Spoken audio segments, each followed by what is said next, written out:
Olá pessoal, sejam bem-vindos a mais um mini curso do nosso canal Marisson Fraga. Aqui nesse mini curso a gente vai falar sobre a dinâmica da transferência, né? O nome do mini curso é a dinâmica da transferência e a gente vai pegar um texto de Freud e analisar ele minuciosamente. Um texto de Freud que é de 1912, é um texto de extrema importância para a formação do analista.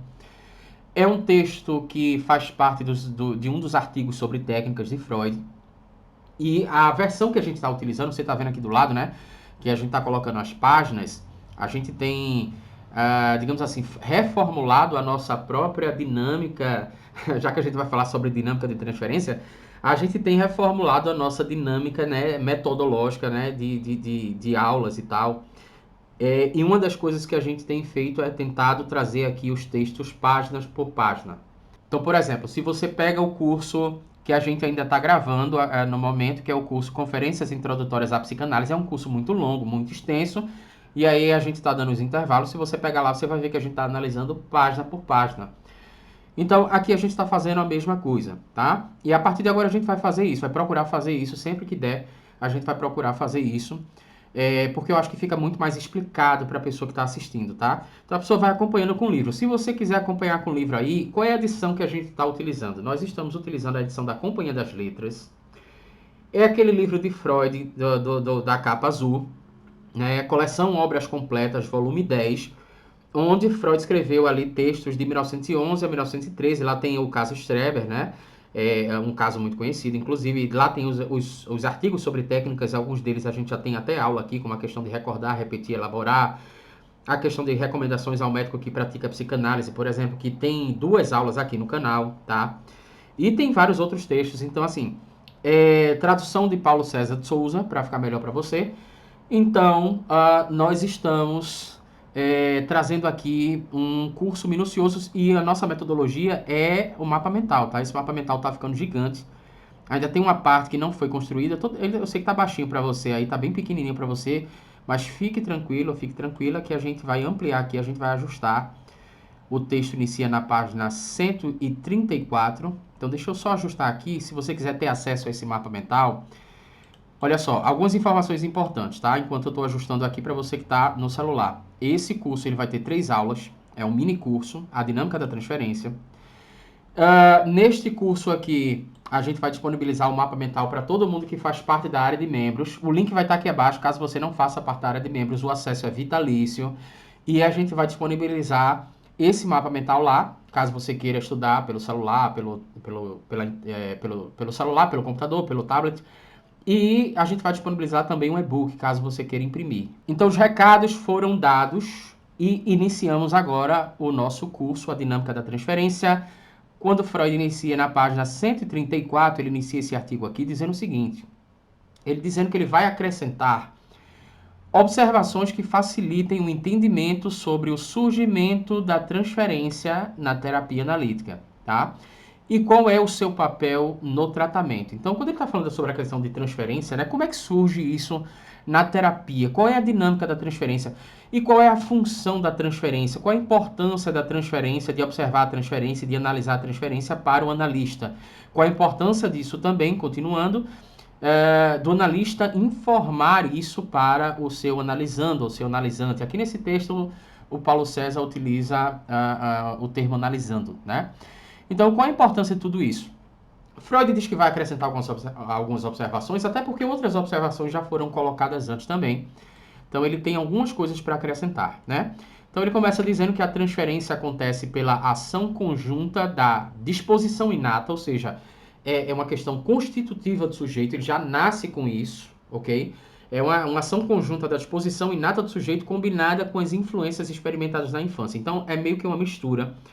A transferência, o resultado da transferência seria ali uma mistura entre questões constitutivas, o ser humano já nasce com algumas predisposições, digamos assim, e ele vai considerar também que isso é combinado com influências experimentadas na infância, né? O que o ser humano, o sujeito, ele experimenta na infância vai acabar constituindo essa questão transferencial, a dinâmica transferencial. Qual seria o alvo da transferência, né?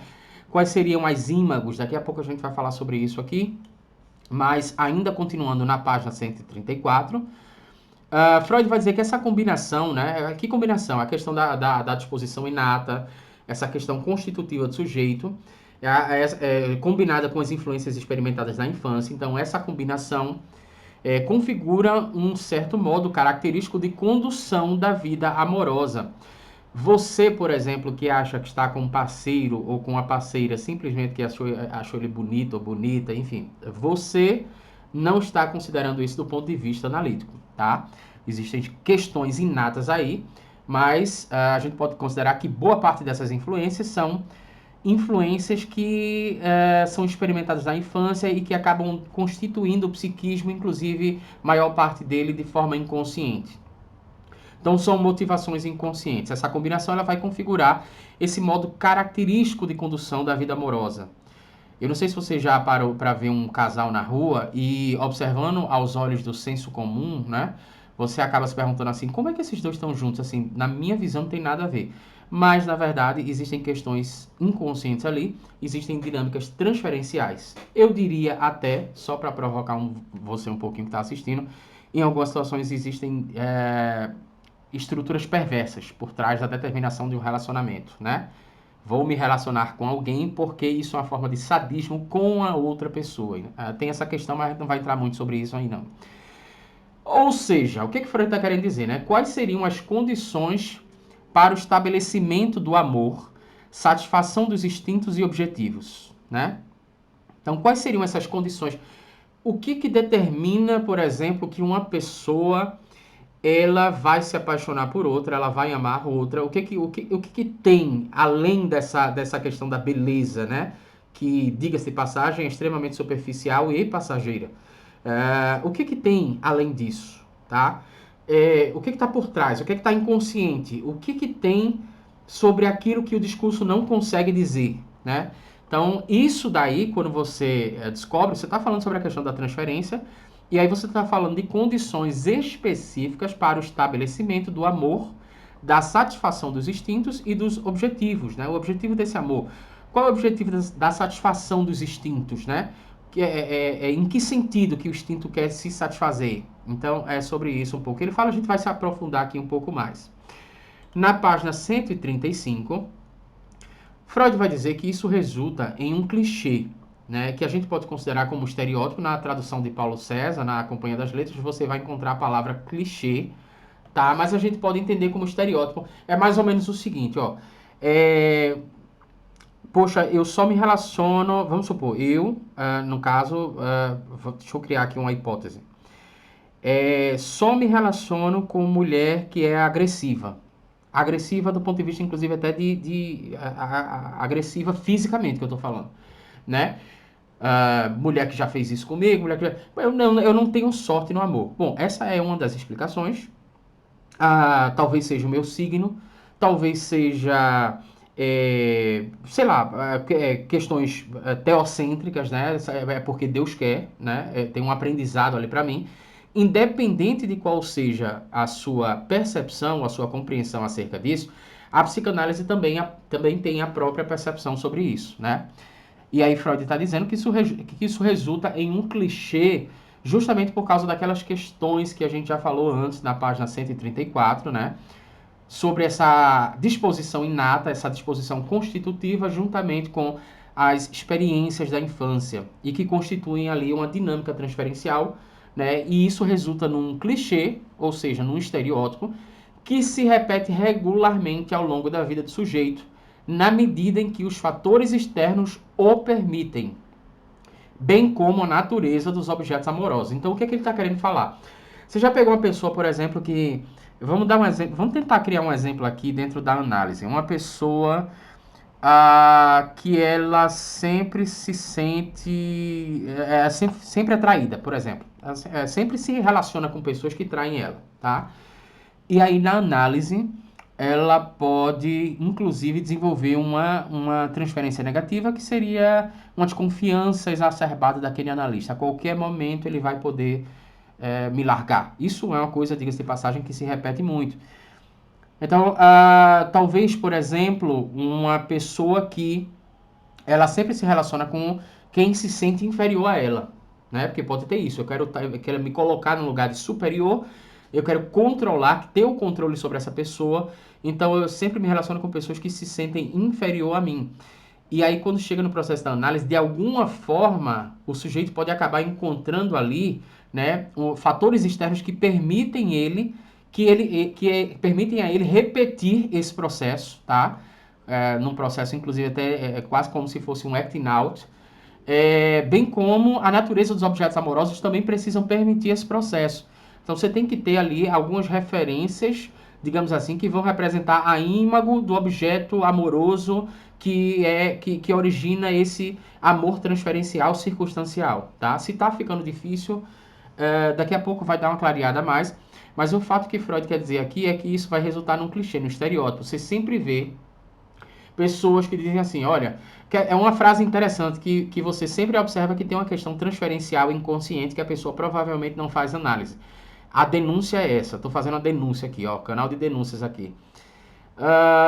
Vamos supor que a pessoa diga, rapaz, eu tenho sorte no negócio, mas não tenho sorte no amor, sabe? Essa é uma frase típica de quem não faz análise, ou começou a fazer análise agora, ainda não chegou nesta conclusão, né? De que, na verdade, não é sobre sorte pela percepção da psicanálise, são questões inconscientes que estão conduzindo a pessoa para se interessar por pessoas daquele mesmo perfil.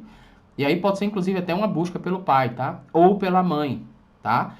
E tem uma questão interessante aqui, que a pessoa pode estar buscando a mãe na figura masculina, heteronormativa. E ainda tem isso. Não precisa necessariamente ser mulher para você estar buscando a sua mãe.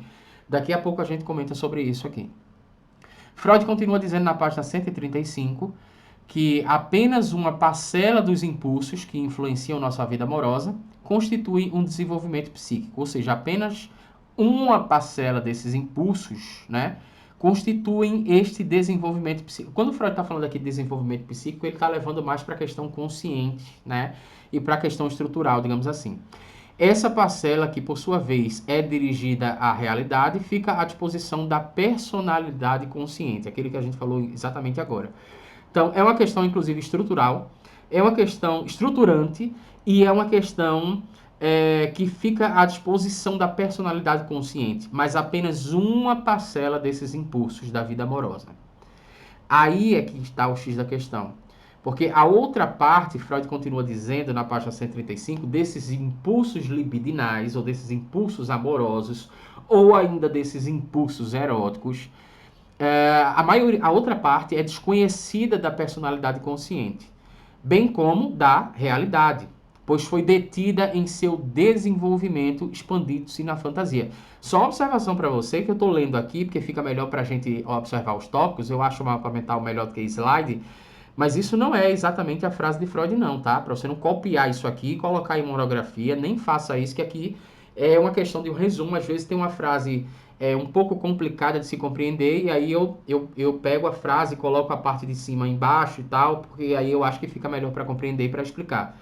Então, não acho que Freud está falando isso na página 135. Se você colocar lá essa frase, página 135, você está fazendo errado, tá? Só uma observação. Então, continuando, né? Quer dizer, voltando, inclusive, a outra parte desses impulsos libidinais é desconhecida para a personalidade consciente, tá? Lembra que a gente falou aqui que uma parte desses impulsos, né, constitui um desenvolvimento psíquico e ficam à disposição da personalidade consciente, e ele vai dizer que a outra parte é desconhecida para a personalidade consciente, bem como a da realidade, pois foi detida em seu desenvolvimento, expandindo-se na fantasia, ou seja, permanece no inconsciente. Em poucas palavras, uma parcela desses impulsos eróticos que constituem a dinâmica transferencial, esta parcela fica à disposição da consciência e uma parte dela fica no inconsciente porque foi detida, ou seja, foi retida em seu desenvolvimento, no caso na infância, tá? A necessidade de amor do sujeito que não foi completamente satisfeita pela realidade se voltará para toda nova pessoa com expectativas libidinais inconscientes. Aí você pode pegar, por exemplo, uma pessoa que é muito carente. Aí a gente está falando de pessoas... Isso aqui eu quero fazer uma observação que eu acho interessante, porque quando Freud fala a necessidade de amor do sujeito que não foi completamente satisfeito, ou seja, todo mundo, né? Todo mundo. Inclusive Você vê, por exemplo, pais e mães muito preocupados em como satisfazer os seus filhos emocionalmente, né? Como encontrar a medida certa de demanda de amor que o seu filho precisa.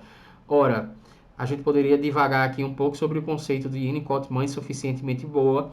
Tem muita coisa para. A gente podia até ir para Melanie Klein, mas o que eu quero falar aqui é: não existe essa possibilidade, ok? O ser humano sempre vai ser insatisfeito de amor, tá? Então, ou seja, ele fala que a necessidade de amor do sujeito que não foi completamente satisfeito, no caso eu estou colocando aqui todo mundo para a gente facilitar, pela realidade, né, se voltará para toda nova pessoa com expectativas libidinais inconscientes.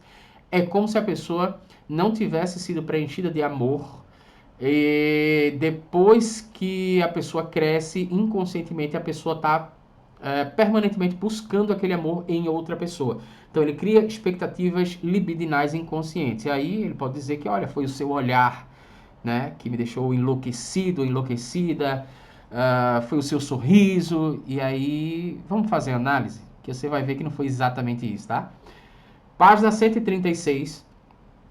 Provavelmente as duas porções libidinais, né, consciente e inconsciente, participam deste processo.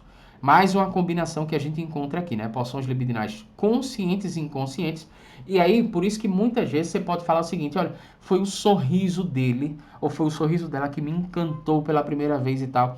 Se você for buscar, é provável que você encontre talvez aí um sorriso parecido com alguém da infância. Ou talvez alguém que sorria demasiadamente para você. Não foi nem o formato do sorriso, foi a entrega que o sorriso inconscientemente apresentou e que parecia uma entrega, né, que remetia a determinada figura, né, que introduzia o ser humano no simbolismo, digamos assim. Então, você tem aqui uma combinação de questões inconscientes e conscientes que participam desse processo. É normal que o investimento libidinal parcialmente insatisfeito se volte para a figura do analista. Aqui a gente começa na questão da análise propriamente dita. É como se a gente estivesse falando sempre sobre o amor, como é que as pessoas se relacionam, mas tá, como é que o que tem a ver isso com a análise, né?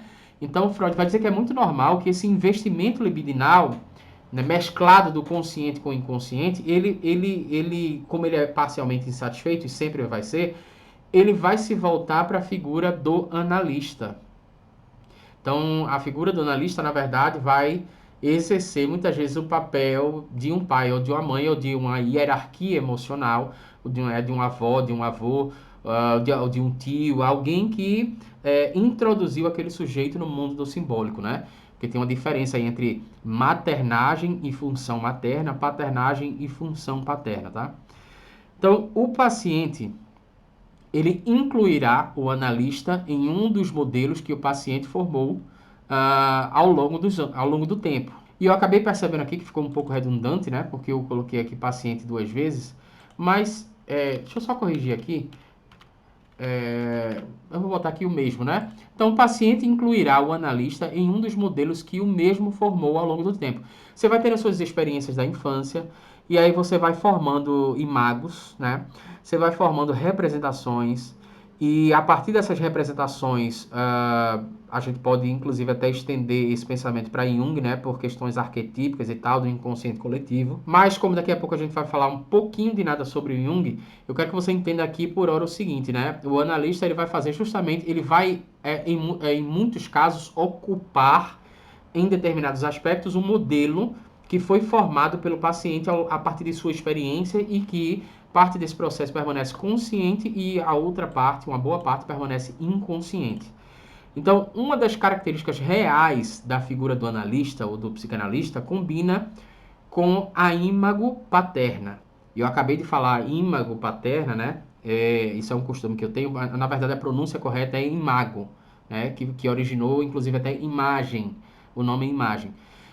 Uma das características reais da figura do analista combina com a imago paterna. Aqui a gente chega numa questão, quer dizer, daqui a pouco a gente fala sobre isso, né? Mas a questão que muita gente pode entender o patriarcado aqui, nessa imago paterna, e sim, pode ser até, se pode discutir sobre isso, mas não é o que eu quero me centrar agora, até porque Freud depois ele traz uma outra percepção logo abaixo. O que eu quero falar para você é o seguinte, quando a gente está falando de imago, né, em Freud aqui, como a gente está em 1912, inclusive ele chega a citar Jung nesse texto aqui, ele está entendendo isso como fixação erótica relacionada com traços reais de objetos primários, tá? Então, é uma fixação erótica, né? No caso, imago paterna. A criança tem uma fixação erótica relacionada a alguns traços reais desse objeto primário, que é a imago paterna, que não necessariamente, diga-se de passagem, pode ser exatamente a figura de pai que ele tem, com a qual ele se relaciona hoje, entende? Mas talvez pela questão da fantasia, uma coisa buscando mais uma questão arcaica, né? Uma questão inconsciente. E aí o Freud continua dizendo ainda na página 136 que a transferência também pode ocorrer conforme a imago da mãe, do irmão e etc. Isso tudo sendo direcionado para a figura do analista. Então, não é necessariamente uma coisa cartesiana que vai fazer você pensar o seguinte: olha, se é a figura de um homem, então obrigatoriamente tem que estar ligado à imago paterna. Não é sobre isso, tá? A questão da imago materna também pode acontecer na figura do analista homem. A pessoa pode, inclusive, até estar buscando a figura do irmão, né? Alguma situação que aconteceu, inclusive, até que o pai não pôde estar presente, e aí, neste caso, o irmão, ele acaba substituindo fantasisticamente a figura paterna, ou seja, a imago paterna, né? Então, quando a gente está falando sobre psicanálise e transferência, não necessariamente significa que a pessoa tem que ser um homem para você estar falando de paternidade aqui, nesse caso, a imago paterna. Tem que ser uma mulher para você estar falando de imago materna. Não é sobre isso, ok? Essas variações sobre a transferência para o analista, que excedem em gênero e medida, são compreensíveis, pois não são apenas conscientes. Então é sobre isso que Freud está falando, né? Não dá para a gente tratar o negócio de uma forma cartesiana, porque elas não são conscientes, elas são inconscientes, tá? E aí cada caso é um caso. Página 137, na verdade, Freud vai afirmar que no momento há dois pontos que são meio que inexplicados sobre essa transferência da análise. E aqui vem uma questão com grande relevância que Freud acabou contribuindo nesse texto, A Dinâmica da Transferência. Existem dois pontos que são quase inexplicáveis, né? Pelo menos até então, ele coloca dessa forma. Então, o primeiro seria a transferência em indivíduos neuróticos em análise ocorrem de forma mais intensa do que os que não fazem análise. É como se fosse uma premissa, na verdade, que existia, né, de que a transferência nos indivíduos neuróticos ocorrem mais intensamente do que aqueles que não estão fazendo análise. E aí Freud daqui a pouco ele vai desmistificar sobre isso. E o segundo tópico, né, que ele fala, que precisa de esclarecimento, é que na análise a transferência se apresenta como uma forma mais forte de resistência. Pode parecer uma questão boa, né, porque a gente estava falando sobre amor, né, e aí parece sempre uma questão boa, mas a análise ela se apresenta como transferência, diga-se de passagem, não apenas quando ela vem na forma de transferência negativa. Outra questão que a gente ainda vai tratar aqui nesse texto. Mas a gente pode considerar nessa segunda premissa aqui que ocorre com frequência que durante a associação livre, por exemplo, quando a associação livre ela falha, e aqui ele não está considerando a questão do silêncio por causa de um sentimento de desprazer, não é isso.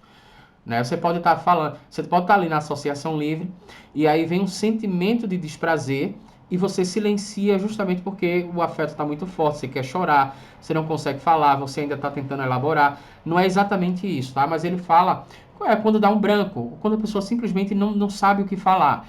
A pessoa está na associação livre e aí a associação livre falha, né?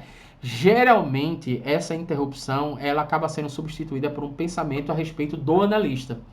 Então você vai estar lá, a pessoa vai estar lá falando na associação livre e tal, aquele negócio todo, daqui a pouco ela para e começa a falar sobre você, ou começa a falar, sei lá, me ocorreu um pensamento aqui que eu acho que você está me olhando, não está gostando do que eu estou falando, por exemplo, do jeito que você está me olhando, né? Isso se você estiver na frente, né? Acho que você não está gostando do que eu estou falando, ou, sei lá, eu tenho a impressão que você não gosta, que você está enfadado, por exemplo, com o meu discurso e tal. Quer dizer, é um pensamento a respeito do analista. Isso, na verdade, é uma questão transferencial e é uma resistência, tá? extremamente forte, inclusive. O analisando, ele precisa ser conscientizado neste processo. Aí Freud diz que quando tal esclarecimento a respeito da transferência é feita, né, é, a interrupção acaba ou dá lugar ao silenciamento do que ocorre ao paciente. Então, você esclarece ao paciente, olha, essa sua preocupação, por exemplo, sobre o que é que eu estou pensando, ela veio logo depois que você falou isso. Né? O que é que tem aí? O que é que você não conseguiu acessar, por exemplo? Só estou dando um exemplo aqui, tá, gente? Porque aí não é sobre você. Isso é uma resistência. E aí, quando esse processo ele é esclarecido para o analisando ou analisante, essa interrupção acaba, quer dizer, o sujeito volta para a associação livre, ou então ele acaba dando lugar ao silenciamento do que ocorre ao paciente. Então, o paciente não pensando, ele silenciado, mas ele não pensando mais na figura do analista, mas ele pensando sobre si, ele tentando elaborar sobre aquilo que foi colocado para ele. Então, esse silêncio já tem um outro significado. E aí Freud continua explicando, para finalizar a página 137, que no primeiro ponto, por exemplo, não é correto afirmar que na psicanálise a transferência surja de modo mais intenso do que fora dela, porque ele observou, inclusive, em instituições, né, de tratamentos não analíticos, com abordagem não analíticas, que existem transferências eróticas que são tão intensas que beiram, inclusive, a servidão, que beiram a escravidão. Então, esse problema daqui, ele é um problema da neurose, não da psicanálise em si. É isso que ele começa falando na página 138. E aqui é o momento onde Freud começa a elaborar, a apresentar, na verdade, a segunda questão, né? Que seria a questão de que a transferência é uma resistência na análise. Qual é essa dinâmica? Por que isso é uma resistência na análise? Por que a transferência? Por que um simples elogio na análise? Por que sei lá, um simples olhar na análise de desconfiança, por exemplo, pode representar uma questão de uma resistência, tá? Então é sobre isso que a gente vai entender na próxima aula. A gente continua nesse exato momento na página 138.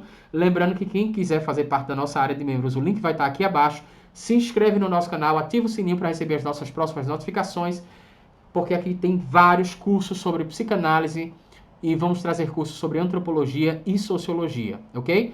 E a partir de agora, inclusive, estão aparecendo 2 vídeos para você. Um deles, aí sou eu que estou te indicando, o outro é o próprio YouTube que está te indicando, né? Eu vou colocar até o link da playlist aqui. Aí você pode escolher um dos dois, né? Se você vai continuar fazendo o curso ou se você vai ver o outro vídeo que o YouTube está te indicando. Forte abraço e eu te vejo no próximo vídeo.